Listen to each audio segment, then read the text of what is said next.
taking over, that's a promise, not a threat. Uppercut season off top, you stop breathing. But yeah, let me go on to our last and final fight. You know, because the Joshua Franklin fight is in the afternoon. As you serious? Yeah, it's the Zone, nigga. They're in the UK. God damn. Yeah, it's an early-ish card, and then we have the dog. Damn, I'm about to alter my training for earlier and shit. All right, okay. All right. Yeah, but at least now, I mean, Top Rank, at least will hold the fights down in the evening, with... Oh, no, wait. How evening are we talking about? 10:30 evening or 9 o'clock, 8 o'clock evening? What are we looking at? Like, this Top Rank? Shit, nigga, I don't even know yet. Probably a little earlier than last week because they have to, the UFC. They're doing the UFC shit, so probably, yeah, probably about the same time as this past weekend with Ramirez Comey. A little earlier, probably. Or like 9 o'clock, then maybe 9:30 ish. Yeah. Okay, all right. Hopefully. Yeah. So let me take a look. Let me try to find the time. But yeah, no, we have in the main event we have Robeisy Ramirez that will be going for his first title. The vacant WBO featherweight title vacated by one Emmanuel Navarrete, and he'll be facing the next available contender, which of course is Isaac Dogboe, and WBO, right? The whatever Bob orders. Yeah. The whatever Bob orders vacant title between the top two guys in the division. Pretty much. Yeah, and like I said, I mean, it's not a bad fight, I mean, Ramirez at least, because like I said, I mean, Ramirez, I thought was going to be another Cuban washout because, yeah, like I like the Cubans have kind of that kind of fall like maybe after the early 2000s have kind of all been like washed out, like. They haven't been anything special. Like some of them, but some stick around. I mean, come on, there's always Cubans that be sticking around though. Yeah, like the Bartholomews, and none of us are high at any. Yeah, that's true.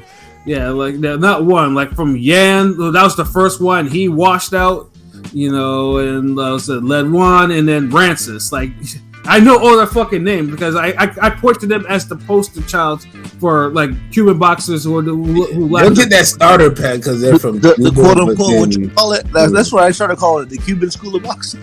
yeah, it's Cuban School of Boxing. And that then school's been shut down for a while, but they've been opening it up a little bit, lately. Yeah, and Ramirez too, like because remember he lost his first fight to the Jobber, like and he lost to Clear, and he got knocked down on top of that. Right, like in a 4-rounder fight, some shit. Yeah, it was a 4-rounder. So. And he got it. He got the win back though. I give him that. No, yeah, he did. He had to because it was one of the questions. You can't go on to the next level and you're out there, getting knocked around by a jobber. So like, yeah, but he's basically on a hot streak and knocking everybody out now and shit. Yeah, I mean, he knocked out somebody that Isaac Cruz went the distance with and was struggling with. When he struck Abraham Nova, I was shocked. I thought Nova was. I kind of favored Nova in that fight. Yeah, and he knocked Nova out like it was like almost cold. He knocked him out bad. Yeah, so Ramirez, Ramirez realized he got power now. Like he realized like this is the hurt business. No one cares how pretty and your boxing and dancing ability is. Right. Put motherfuckers away. That Jobber was beating his ass at first fight, and he realized, look, I got the power to hurt these guys back. Right. Yeah. So so far now it's like he's slowly silencing me because of like the Romero fight was impressive for me because like I said because Isaac Cruz struggled with Romero and went the distance and he knocked him out. So it's like okay, this is what I'm expecting, and now you got Dogboe. Who I mean, we're all fond of Isaac Dogboe, and I'm flat out, I am rooting for him to win this fight though. But I mean, we're not stupid. Like the Navarrete fight were brutal fights. Like both of them. Yeah, and after that one, Dogboe hasn't been looking. I mean, the Adam Lopez fight was a war. The Christopher Diaz fight was a war. The Joet Gonzalez fight was a close, hard fight. It was a hard fight. That was man. You could make a case that all three of those fights he could have lost. Yeah, the Joet. Honestly, the Joet one. Even though we know Joet's a race, he might have won. He might have got halfway around on that fight. He won all three, and there's like no draw. Like at all. Like he won all 3 of those. Yeah, he did. And they was all close competitive. I think maybe the Adam Lopez fight's the only. Yeah, he should have. He probably should have lost that. Yeah, fight. no, that was an L to me. That was an L. The blue nose fight. That's the thing. It's like that was a tough, hard fight. There was parts where it's like Adam Lopez boxed better, but then fucking Dogboe was better at fighting and pushing the action. You really could make a case for him losing all of those fights, but you could make a case for him winning all 3 of those too. Yeah, exactly. Yep. And you could make a case for a fucking draw in all those fights. Oh, exactly. That's why I was surprised. Like he won all 3 of those, and there's like no draw. Like if you give Bottle Jack those same caliber fights, he's getting a draw on one of those motherfuckers, Right. and maybe a loss. So, like I don't know. Like the Dogboe got the boxing gods on his side. Like they wanted him to go fight for another title. Like I give him that. Like. Yeah, you know, and let's say, I mean, he is a former 122 champion, and he was a good champion. You know, he was having the fight of the year in 2018 before Navarrete kind of like upset the apple cart. Got greedy.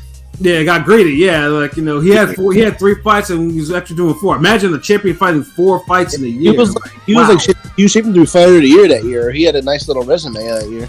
You know, nice. Yeah, so it could be like, I mean, you know, it could be either dog. I mean, I'm sorry, pilot. Like this nigga Pat literally just said. I'm reiterating it. My fault. Yeah, because I already told him to scroll up like once today. Yeah, this nigga literally said word for word. Oh my god. Hold on, wait. Time out real quick. Shout out to Chris Brand. Robeisy, a great white in a shark-infested featherweight division. Yeah, no, it's true too. Yeah, he pretty much is. Like, and with that said, like, I think we're all in agreement picking him to win. I mean, I want Dogboe to win. Make no question. I mean, yeah, that's the feel-good story. Yeah, like that would make me happy. Like. There was one Dogboe fight where he was getting interviewed. He gave some kid his NEHO something, like I don't know, like he was just so happy, and it's like, God, dude, like Dogboe's like that guy. Like I was watching the Blood, Sweat, and Tears. You guys should check that out. It was pretty good. I meant to do it. Wow, like I gotta see that. It's pretty good one. Pretty good. It talks about how Ramirez defects real quick during Olympic training type shit, you know, to get, you know, to Mexico to America. But it's just pretty dope. I mean, Dogboe, like, you know, cooking for his trainer and shit. I'm like, damn, this guy's, you know, I know his dad made some comments that were suspect, whatever, but it's like, damn, he seemed like a good guy. Oh, they were more than suspect. Yeah, let's not. Yeah, what the fuck was said, yo? Say it, man. There was some cool shit. I don't really want to. Yeah, there was some like. It was Trump shit. Some pro Trump. Shit. Yeah. Damn.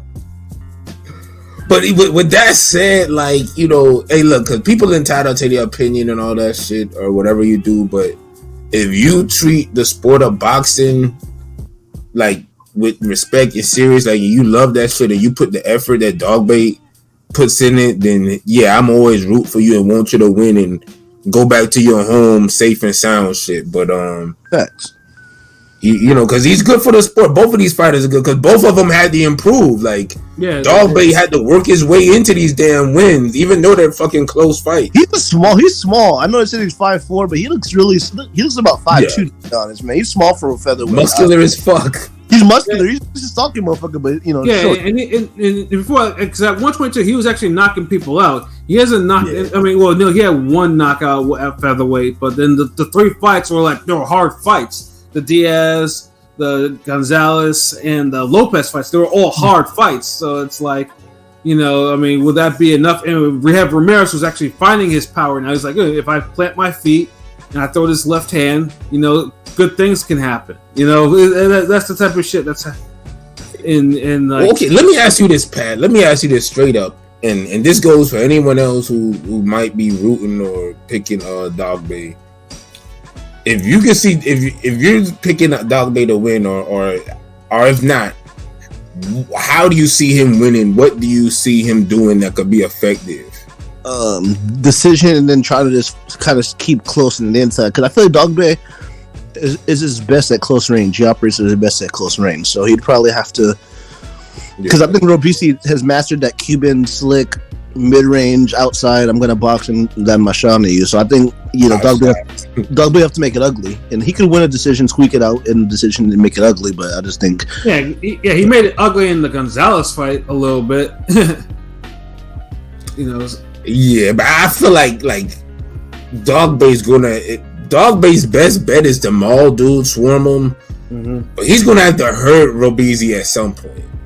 Yeah, like if he doesn't hurt him, because he's faded in some of those hard fights. Like I know the Lopez fight, he was getting stunned up. Lopez was hurting him. Yeah, his gas tank. We've seen him fade in multiple fights. Yeah, we've seen him. I'm gonna say not Caleb Plant level, but he does fade. Yeah, but because he still tries. Like he'll still be there with you. Like Plant is like on some like he's like oh I'm here. Shit, like hold on. I'm sleeping. Like they was making tag team boxing with Plan in mind. Like, oh shit, it's 6 rounds, nigga. Like, wait, whoa. Right. Whereas you can see with Dogboe, because Dogboe fights hard, but then you see when he starts fading, it's because he's either that or he's taking a lot of punishment and It's noticeable though. You see the decline in his activity after second half of fights. So y'all think Robeisy gonna knock him out, or? I mean, I'm gonna stick with Dogboe. I think Dogboe can win an ugly decision over him. I'm gonna say that. I'm thinking he'll probably win like maybe a majority decision. I'm gonna stick with that. Like split decision, some kind of shit like that. Could be. Damn. So hold on, wait. What? Let me ask y'all this. What's the harder matchup, or who? You know what? This is a great poll, actually. Who has a better chance of pulling off the upset, Dogboe or Franklin? Franklin. Oh, okay, yeah, I figured as much. Sorry, I think Dogboe is washed. I think he can take some punishment, and that's gonna be his night. He's gonna take some punishment in this fight. So, I think Robeisy gets him out of there late. Yeah, agreed. What round are you talking? Robeisy hits too hard, like 10th round. 10th round. I was thinking 10-2. Goddamn. Yeah, like I can see that. I stay 10. I'm gonna just be different. That's only because Dogboe is tough. Like, because he folds like Robeisy's been folding people kind of early. Like he got Nova out of there in like 6 or 5. Yeah, he did. You know what? Robeisy gonna get him out of there in 8. I'll just say 9. I know the last guy he faced, Romero, it took him a little bit. Andre Ward was talking shit. I think that's why it's better to watch Top Rank on mute during the fights, because Andre Ward was talking hella shit about Robeisy in that last fight he had. Saying, so he sounding like so jealous to be a fucking like great fighter, like. Yeah, because he was doing it because Robeisy was actually boxing, and Ward, for whatever reason, doesn't like niggas that be boxing. Yeah. These days. Because Ward became a fan of boxing after he retired. If that makes sense. He didn't want to box when he was boxing. Nah, dude, look how he fought. Like his fights, he fought like the way Andre Ward boxed. He boxed like a guy who didn't love boxing, and it showed. It just the whole mundane, do whatever I'm supposed to do to win. Who gives a fuck if I entertain anybody? Take as least punishment as possible. Muck up the fight, dirty up the fight. Not gonna use my God-given athletic speed and talents that I have over this nigga. I'm gonna just be right here and do some bullshit. Yeah. Ward is funny with it too, and I'm pretty sure we'll probably gonna see some of that shit. Like, I wouldn't be surprised if he's like, why is Ramirez not being a puncher and getting him out of there, and probably praising Dogboe. I mean, praising Dogboe is not a bad thing, but I can tell he's gotta be on some reverse shit. Yeah, I can see that. Yeah, see, I'm just looking at some of the odds now. So for Dogboe, a flat out win for Dogboe is plus 520. Ramirez is a minus 850 favorite. Method of victory, points or decision for Ramirez is plus 110. KO is plus 130. Draws plus 2,000. Dogboe points is plus 1,100. Dogboe KO is plus 900. All on FanDuel, by the way. All FanDuel. Word.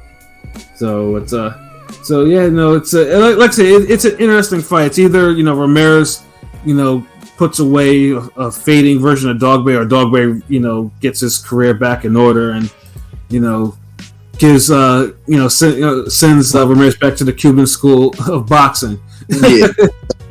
But like Chris Brand said, 126 is kind of cracking. So this is another hopefully a good fight. Yeah. And then of course the top ranked prospects are all on there. Dante Benjamin Jr., Abdullah Mason, Tiger Delonte Johnson. Yep, and then of course our friend Jeremiah Milton. He's gonna be back on there. Oh yeah. Salute.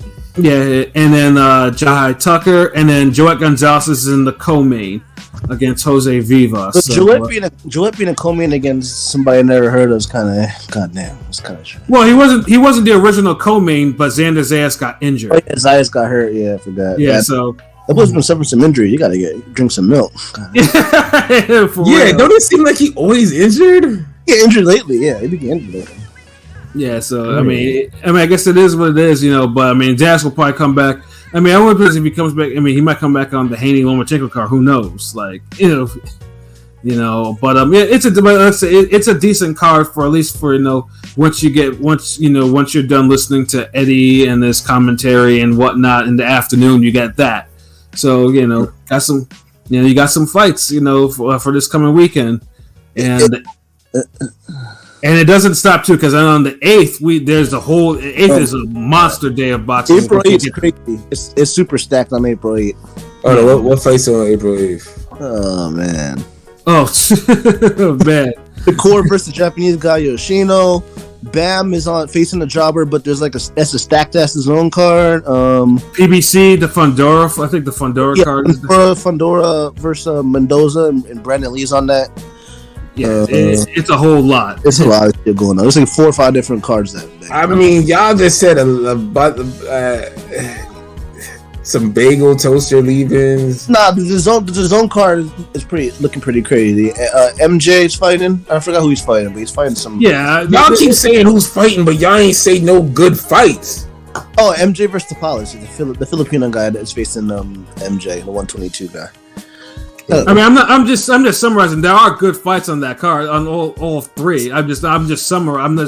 But y'all ain't summarized no good fights. Like y'all just named some good niggas, but seem like everybody just having some regular fights. Like it just seemed like it's a boxing day, but without the damn names. Like usually when you have a day where you're having all 4 or 5 cards, there's usually one big ass PBC fight or one matchroom card that's a big main event, and I'm just not getting that. You see what I'm saying? You just got Sport Off Benavides versus Plant. That's all it is. No, like they basically what they did on that day is give you the motherfucking undercard of Benavides Plant and split it out and split it into 3 main events. Well, except some of these actually have legit belts on the line, so that's the thing. Oh, and they threw some trinkets in that motherfucker. Okay. I mean, it sounds like a good. So it's PBC with Showtime, what ESPN, Top Ring, and the zone, like everybody. Yep, they're all. Ray Ford versus Jesse Magdaleno. Ray Ford has been he's facing Magdaleno. Okay, that's a decent fight. Matias, but he's not fighting. Yeah, it's kind of. I guess, yeah. But MJ versus Tapales and Bam. Alright, so let me ask you, what's the next big fight? Maybe that was the better question. Probably Tank, right? And I'm not looking forward to that fight at all. 85. Oh yeah, so you don't count then. 85. I don't care. I give 2 shits about that fight. Really. Oh no. So what's after what the 8th? What's the second week? Joe Joyce. The Joe Joyce fight is after Joyce versus Zhang. Oh, nigga, okay. Y'all should have just started with that. Like, Well, that's not that. Yeah, that's the fight. That's a good fight. That's a heavyweight, heavyweight shit. Like, heavyweight is something. At the month we got the fight I've been looking forward to forever: Stanionis and Virgil Ortiz. Yeah, of course. Yeah, and of course we're looking forward to that one. But yeah, okay, those are the guys. So the April 8th is just a regular damn boxing day. But it's like 5 different cards. It's like 2 ESPN cards, the Showtime, DAZN. They gotta give you all those damn cards because they ain't giving you all the fucking fights you want. So they're like, hey, you know what? Maybe they won't know the difference if we just bombard them with a bunch of boxing. Yeah, but no, that's why there's Ring Gang Radio and there's niggas like Shuttleworth who can see all that shit. I'm swimming without getting wet. I mean, I'm like Franklin in that motherfucker. I'm like, it's like, hold on, wait. Bullshit card. Bullshit. From Snowfall, oh, I mean, shit, may as well. Nah. Franklin. I'm talking about for boxing because I'm up here like Franklin. He had other people dodging for him, and you know what I mean. oh, okay, my bad. Not that one episode. He kind of did it himself that time, but yeah. Word. I'm just reading some of the comments on here. Do that before. Oh yeah. Oh, shout out Lone Star. I just seen you. Yep, and fantastic weekend. And fans are clamoring for Ramos Jr. versus the Towering Inferno. Probably. Fundora Ramos is a motherfucking fight of the year, but if I'm Fundora, I'm like, God damn it, I need my title shot. Y'all want me to fight everybody in this stacked ass division? Yeah, you might want to get to Charlo. I wouldn't even be mad. Like, fight Charlo first. Like, yeah, I'm to the point. I've never in the history of boxing felt like, yo, dude, stop fighting. You've done enough. Like, you deserve a title shot. Chill. I say after he fights Mendoza, who Ramos already beat, after he fights him, wait for the Zucharlo and then have Ramos face Castano. Have Ramos see. Maybe I think he's ready for Castano. I think he could beat Brian Castano or be a good fight. Damn, nigga, you smoking like some better shit this week. Like, cause you going the combo, you ain't eating pork chops and ribs or whatever the fuck you munching with a spoon. Like, yeah, that's a good fucking matchup. I like that one. That's and then Lone Star Steph also says, he was wrong to fight that. I woke up saying Plant will win by stoppage. Not mad at Benavidez winning, whom I love, but got dog questions going into other fights. But yeah, like I said, it's all. Like I said, a lot of people were fooled by Plant, though. Not me, though. I was not fooled by that. Shout out to Pat. You be knowing some bullshit sometimes. Like, you be knowing who, like, what's that Jadakiss OJ song? Who's real? Who's not? Like, Swiss Beats. Who's real? I was thinking that. Who's real? Oh, that's Pat. But Pat be knowing sometimes, but then sometimes I feel like Pat be hating, but he be knowing sometimes. Like, but I think because he got that hate in his heart pilot where like he's always gonna he just knows some of them like that nigga knew Plant from the get-go. Like, yeah, he always talk shit on Plant. Yeah, I was like Plant. You was hating with Broner. Like, I still feel like you're not completely right with Broner, but Broner just kind of proved everyone right. I don't get Pat full hate for Danny or Cotto, but whatever. Oh no, Cotto! I was impartial to, but I didn't like how he moved in the middleweight. That whole shit what he did was bullshit. Well, you came from 140. You can be a little cautious. No. Fuck all that. Nah, if you're the lineal middleweight champion of the world, motherfucker, you gotta fight. He won the belt from Sergio at 159. Don't tell me 160 would have made a fucking difference. Then he fought Gil at what, like 157? Drained him. He was draining all these motherfuckers to and then. And it was fight Triple J at 155, and like, get the fuck out of here! Like, you kidding me? What put a that's when but that's when I always like, this motherfucker was fooling around. That's why I got tired, and most people were tired of Cotto even before that. Me, it was just like, I was like, that I was not like, and Danny Garcia is, that's a whole other history. Yeah, Haney Loma. That should be. Oh yeah, Loma was just because the whole thing, like, his style. I mean, he's proved me wrong in some ways. No, you mean Salido Loma? Yeah. Like, Haney Loma ain't fight yet. Well, even before Lomachenko, because I remember I used to go back and forth because I wasn't impressed by seeing him in the WSB. So it wasn't like he wasn't like he wasn't impressing me like that. And then this first fight was like, okay, cool, whatever. And then they tried to put him against Salido. I'm like, he's not gonna be no rugged Salido hopping around like he was doing back then. Second fight, your second. Yeah. Fight. But then, of course, he knocks off Gary Russell and takes his 0. Then I'm just like, of course, that's where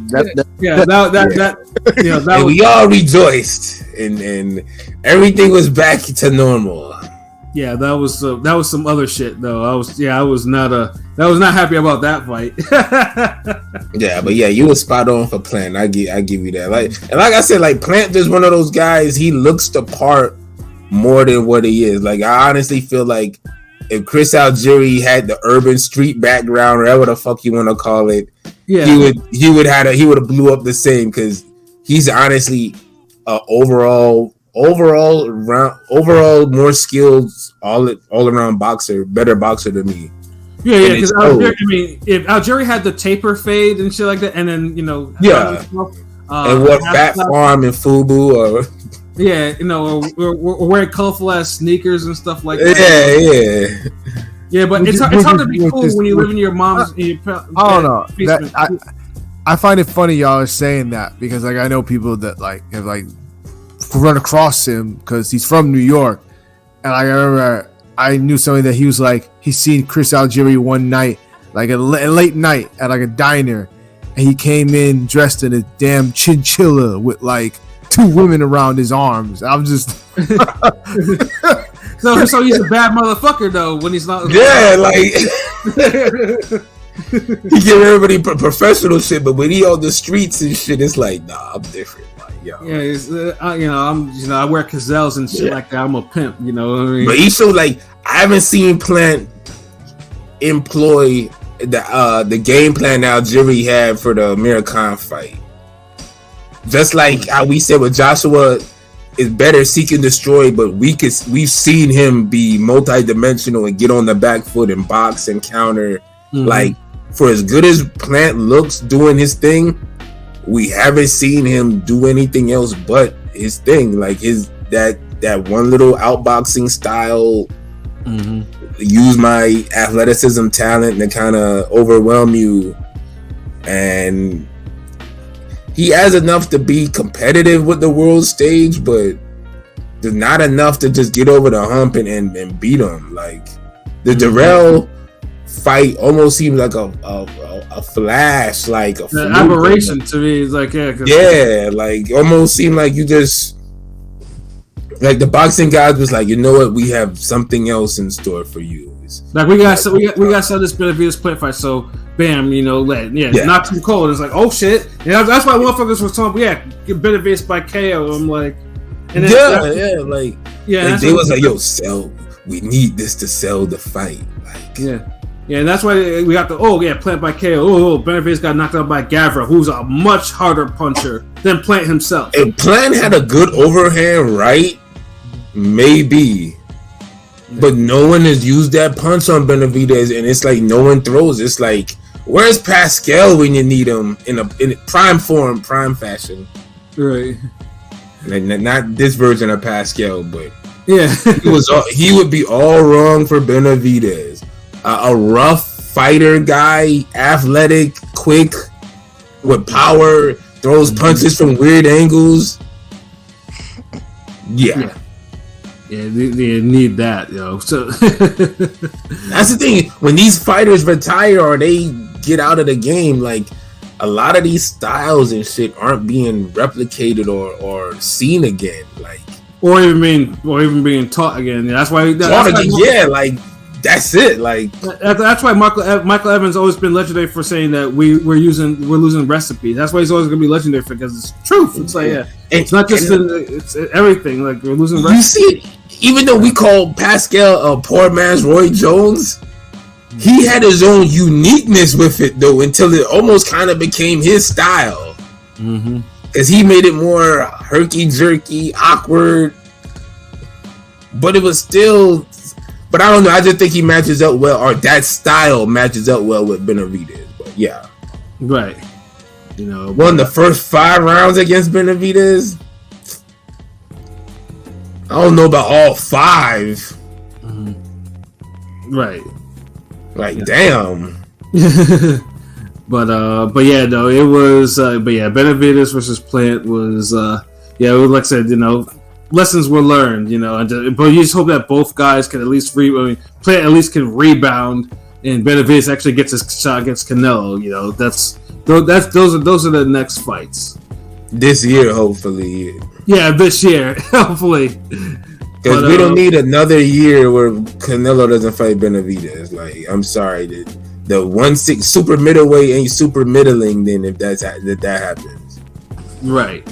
And then the Haney Lomachenko card is coming along, and I can't wait till it's like officially announced. It should be officially announced soon. Like, to see. I mean, since it's going to be pay-per-view and all, Eddie Bob finally got a card that he could actually probably sell on pay-per-view. Once when I get closer, obviously we'll talk about because there are good fights. There are some really good fights. Hold on, what card? Haney Lomachenko. Oh, okay, yeah. I did see that was pay-per-view. Now I'm like, they're stacking that motherfucking card with names because it's pay-per-view. I'm if you're gonna have a pay-per-view, you may as well stack it. Give us a fucking reason this pay-per-view other than a goddamn main event. That's all I'm saying. So yeah, stack it away, nigga. I mean, don't fucking dangle with this shit. Undisputed, but it's undisputed. But it don't have that Tank Garcia big fight feel, unfortunately. Yeah, but because Lomachenko lost his last fight, and we want Haney to be in other better fights. That's why, like, it's the most forced big fight. You thought Loma lost to Jermaine Ortiz? Yeah, got his ass kicked. That was a close fight. Yeah, it was close. You can get your ass whooped in a close fight. Yeah, Jermaine be back in the mix. I don't know why he's on the show. It's a travesty. Yeah, no, it is though. But I see Gritty in here. What up? Salute. Yeah, Plant won 3 or 4 rounds. Yeah. I can see that. Yeah, especially in the first half. Like, it was like maybe 4-2. Yeah, and then Canelo fighting a few more 168 guys. Well, if he's not fighting the 168 guys that we want him to fight, then it's gonna get a little louder. 168. Yeah, like, who cares if he fighting everybody else but Benavidez? 168 is low key kind of popping. I mean, obviously Morrell and Benavidez and Canelo, Plant. No, don't say Plant no more. Mbili and Diego Pacheco. Yeah, Mbili, Siskin, Andre, Canelo. Use Uzi. You can still use Uzi one more time, maybe. Nah. Dude, if we're not using the motherfucker who beat him, we ain't using him no more. Remember that one guy who beat Uzi's ass on TV and he disappeared after that? Yeah, pretty much. Yeah, Lionel Thompson. Yeah, Thompson. Yes. What the fuck? He kicked his ass. Get out of here. Get the fucking Uzi's cool, but nah, it ain't his time no more. Yeah. Damn, that's like y'all bringing up Angulo for 154 or some shit. Like, right. Like, nigga, stop. Like, but let me get let's yeah, it's a wrap. Get up out of here. But we love the engagement on the chat and everything like that. So salute to everyone that's been listening to us. So get some final thoughts in. Pilot, let me get your final thought. I don't got much to say. It was a great weekend. A nice event in boxing this past weekend. The weather's before the storm. We got a nice little something this weekend, and the 8 stacked and beyond. So, where to check us out. Shouts out to everybody. ringgameradio.com. Every platform imaginable. Keep fucking with us. Show that love. We show it back. And, that's all I got. We're AOP. Your final thoughts? It was a good weekend of boxing. I really enjoyed it. Nothing beats a good pay-per-view feel. Like, it was a good event. I love it when good events meet good boxing. So, what I'm saying, we can have both. We can have an event and a fight, and we got both. So absolutely, and hopefully get more of that. In the schedule going forward. So, what I'm saying, we'll hope for the best. Other than that, you already know what it is. ringgangradio.com. You know what I'm saying? That's where you can find us at there. YouTube, Instagram, Twitter, Facebook. You know the vibes. You know what I'm saying? We got some more content coming. So you're gonna like what you see from us in the coming weeks. Of course. Just stay tuned. Yep. LB, your final thoughts? Yeah, I like what King P said. Like, you had a good fight and an event. Like, you could have both, and that's what Plan Benavidez was. Like, I'm just glad like there was no real crazy black guy for this. But I mean, the night still had a blemish, but we've had worse. So it didn't just, because the last pay-per-view we had with Tank Garcia, like that didn't end. That whole night was just fuckery. Like, Mill shit with Angry Fist and the whole just quit stopping shit that like just so. I feel like we finally got the official pay-per-view to start off this year. Now we're getting all these stacked cards where motherfuckers is promoting serious. So, right. So yeah, shout outs to PBC and Plan Benavidez for doing what it does and what needed to be did. So, but yeah, more shit on the way, more artwork. Gonna be dropping more artwork this week. Dropped the Ashanti shit today for the podcast. So, follow the God. Soul Wars, Shuttleworth on IG, Twitter, regular shit, but yeah, more articles, more training clips, more music. Shout out to my nigga Clanarchy. He back making the beats, he on point.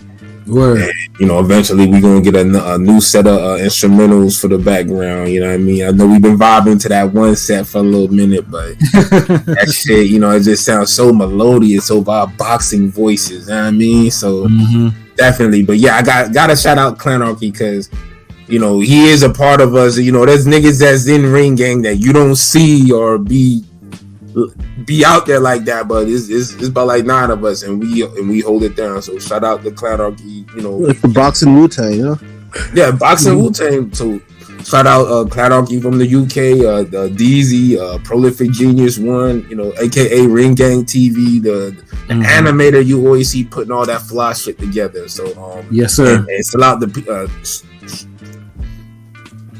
shout outs to PJ as well, the fight architect. Make sure y'all following us, and as an individual and as a collective, because everybody do their own thing and got their own shit popping off. So yeah, and you'll see more on the way. That's all I really got to say. We appreciate y'all rocking with us. I know it's a little late, and I know some of y'all niggas showed up late, but it's dope. As long as you check in, it's all good.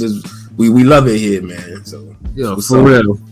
And then the only thing I just wanted a quick mention too, because with Pilot saying 168 is stacked, make sure you on Thursday there was another fight of the year candidate with Christian and Billy and Carlos Gongara. If you haven't seen that fight, you need to watch that fight. Like me and Pop were watching it. That shit was a legit slug for like that for 10 rounds. What channel or platform that's on? It was on ESPN Plus. ESPN Plus. Yeah. I have to look for it. It's probably on YouTube now, I hope, but yeah, that fight was fucking ridiculous. I never seen it. They were throwing some real hands, like Billy. It went the distance. Yeah, it went the distance. But yeah, at super middleweight. What's the name again? Christian and Billy and Carlos Gongara. Gongara. Did Gongara win? No, he came close though. He came close to knocking dude out a couple of times though, but then he was getting like, but near the end of the fight, like dude was safe from a possible knockout in the 10th round because dude was just taking heat. It was a 10-rounder.